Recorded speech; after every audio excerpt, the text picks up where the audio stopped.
We've been told mammograms are the gold standard. It's drilled into us. If you've ever been told it's your only option or only hope when it comes to breast cancer, this one's for you. And let's get this out of the way early.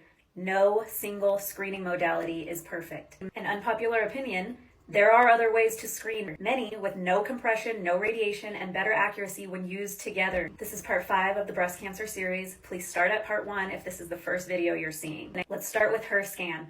HerScan is a mobile breast ultrasound clinic. It's completely painless, no compression, no radiation, no doctor's order is required, and results are read by board-certified radiologists. Next, we have QT Imaging. QT Imaging is FDA cleared 3D ultrasound that captures tissue density values, not just pictures. It eliminates compression, contrast dyes, and radiation, and produces incredibly detailed 3D maps.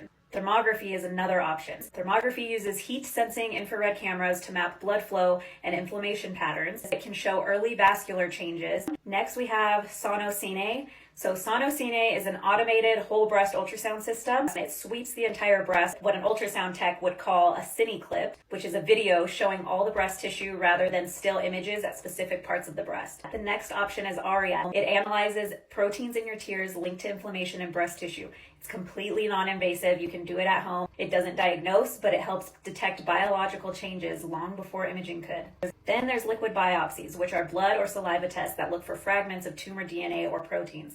These are already used for different types of cancers. Now let's talk about traditional options. You have mammogram, which uses ionizing radiation. It's limited in dense breasts and can lead to overdiagnosis and unnecessary biopsies. It can see microcalcifications, and that's the main reason they'll tell you you need it. Something important to remember, though, is that around 85% of mammograms will show calcifications.